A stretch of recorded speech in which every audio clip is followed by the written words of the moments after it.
So in lesson 6, I want to start out with a review of how to find the least common multiple, which we need to do when working with fractions.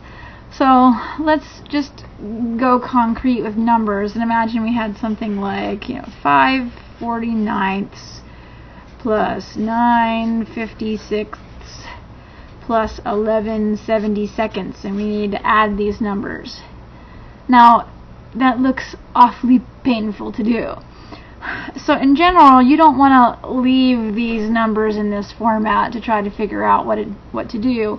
Usually what you want to do is you want to write these in factored form, at least the denominators in factored form. So I would probably rewrite this as 5 over, and then 49 factors into 7 times 7. And then 9 over, and think about, 56 factors into 7 times 8. We might want to write that as 7 times 2 times 2 times 2, but we'll just leave it as 7 times 8 and see if we need to go any further than that. And then the 72 factors into 8 times 12. No, that's 96. 72 is 8 times 9. Sorry. Silly me. It's late. Okay, 8 times 9. Okay, so writing them that way helps us find the least common multiple a lot more easily. So we see that we're going to have at least 2 7s because there's 2 7s in this denominator. Here we'll have to have at least an 8 in addition to those 2 7s. And here we see we'll have to have an additional 9. So we're going to have 2 7s, an 8, and a 9. This one has 2 7s, but it's missing the 8 and 9. So we would multiply this one by 8 times 9 over 8 times 9. This one has a 7 and an 8, but it's missing the additional 7 and the 9. So we would multiply this one over by 7 times 9 over 7 times 9, and this one has the 8 and 9, but it's missing the 2 7s. So we'd multiply this in the 7 times 7. Okay. And we can even go ahead and figure out what it is. I'm sure everybody's curious now. Okay, so we have 8 times 9 times 5 is 360. And we have 9 times 7 times 9 is 567. And we have 11 times 7 times 7 is 539. And then we have 7 times 7 times 8 times 9 is 3,528. 60 plus 567 plus 539 for a beautiful 1466 over 3528. You can think about reducing that. I don't know if you want to take the time to do that, but that's the general way that you would solve this kind of a problem with just numbers. Okay, and we're not going to be doing this with just numbers, but I want you to think about what we are doing here because it's easier to see with numbers than when we have fractions that contain a whole bunch of variables.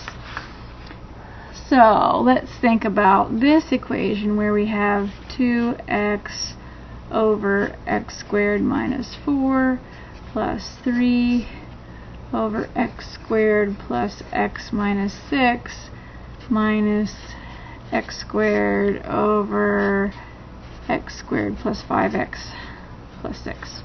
Something like that. Again, if you have to just try to add these and you look at them, you say, I don't know. But if you write the denominators in a factored form, it makes it much easier to deal with. So never leave these yucky denominators like this. Always try to factor them. So we see that this denominator is a difference of squares, so we could write this as 2x over x minus 2 times x plus 2. Okay, and if we think about this one for a second, hopefully you can figure out, okay, well, they would have to multiply to negative 6 and add to a positive 1. So if they're going to multiply to negative 6, one of the factors has to be negative and one of them has to be positive. And they'll have to add to a positive 1, so let's see, the difference between 3 and 2 is 1, so that looks like a good candidate. So it's going to be a positive 3 and a negative 2. Those add up to positive 1 and they multiply to negative 6. Okay, oops, don't forget my 3. And then the last one, if we factor it, okay, they have to multiply to 6 and add to 5. Okay, so that one's pretty easy. That one should be like a positive 2 and a positive 3. Those multiply to 6 and add to 5. Okay. And now that we have those in factored form, it's much easier to see what our common denominator is going to be. It's going to have an x minus 2 factor. That's going to have an x plus 2 factor, and it's going to have an x plus 3 factor that we see here. So this one has the x minus 2 and the x plus 2, but it's missing the x plus 3, so we'd have to multiply this one times x minus 3 over x minus 3. This one has the x plus 3. Did I put minus? Sorry, that's supposed to be plus. Has the x plus 3, and it has the x minus 2, but it doesn't have the x plus 2. So we'd have to put the x plus 2 times x plus 2, divided by x plus 2, so we can multiply this by 1 and not change it. And this one has the plus 2 and the minus 3, but it doesn't have the x minus 2. So we multiply by 1 in the fancy form of x minus 2 over x minus 2. And now all the denominators should be the same. The x minus 2 times x plus 2 times x plus 3. And then our numerator would be here. We'd have 2x squared plus 6x. Here we'd have plus 3x plus 6. And here I want to think of this as being a minus x squared that we're distributing, because I don't want to forget to have that minus go through to both these terms.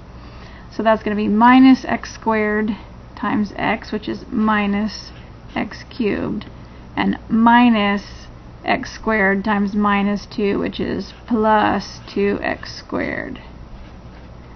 And it's so easy to accidentally put that minus and just put a minus in there and then multiply this and forget that that negative also goes in front of the negative 2 over there. So if you always group that negative sign with the numerator, you won't make any silly mistakes.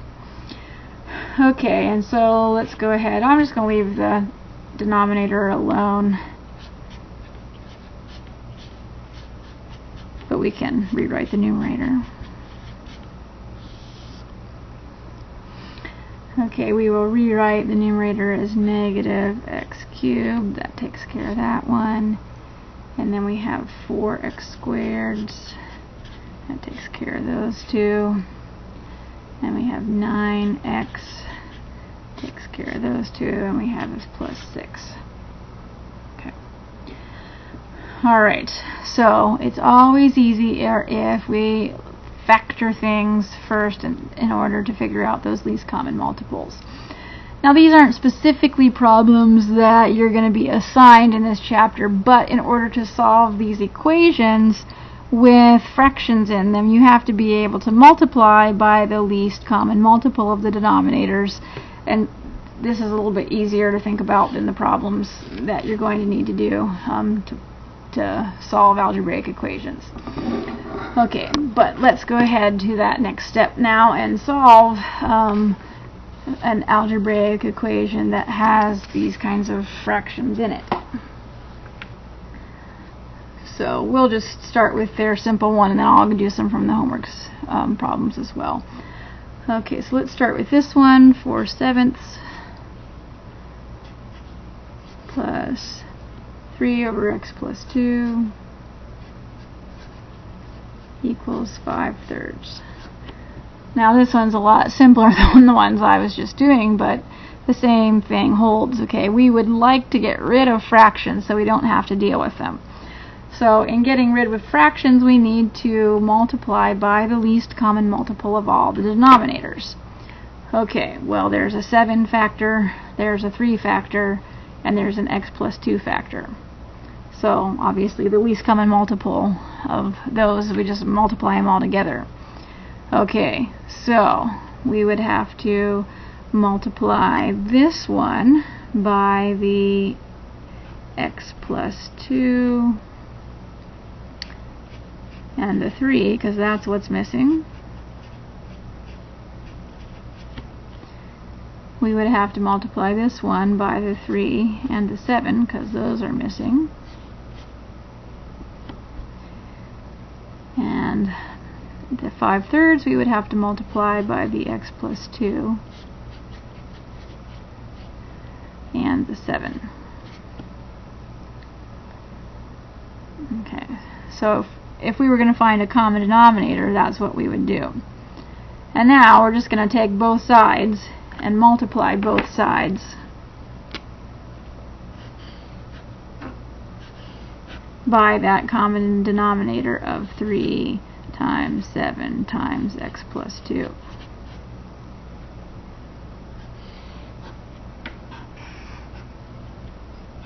Times 7 times x plus 2. So then notice what would happen is the denominator here would cancel out with this one, and we would just be left with 5 times 7 times x plus 2. And over here, this would cancel out with these denominators. And here we'd just be left with 3 times 4 times x plus 2. And here we would just be left with 3 times 7. So that is the logic behind how we do the canceling. Whatever's left in the numerator will just be whatever doesn't exist in the denominator. Alright, so now that we've done that, we can just go through and it's 12x plus 24 plus 9 times 7 is 63. And we've got 35x plus 70. Okay, I'll go ahead and put the x's on this side so I don't have to deal with negative numbers. So 35 minus the 12 is going to leave me with 23x. And on this side I've got 87 minus 70, if I bring it over, is 17. And so if I divide both sides by 23, I will get that x is 17/23. Okay. Alright. So we also have some other problems that have square roots in them. And I'm just going to go ahead and do some of the homework problems and record those separately, so you just make sure to watch the examples of the equations with radicals and the examples of solving 3 equations with 3 unknowns. Okay.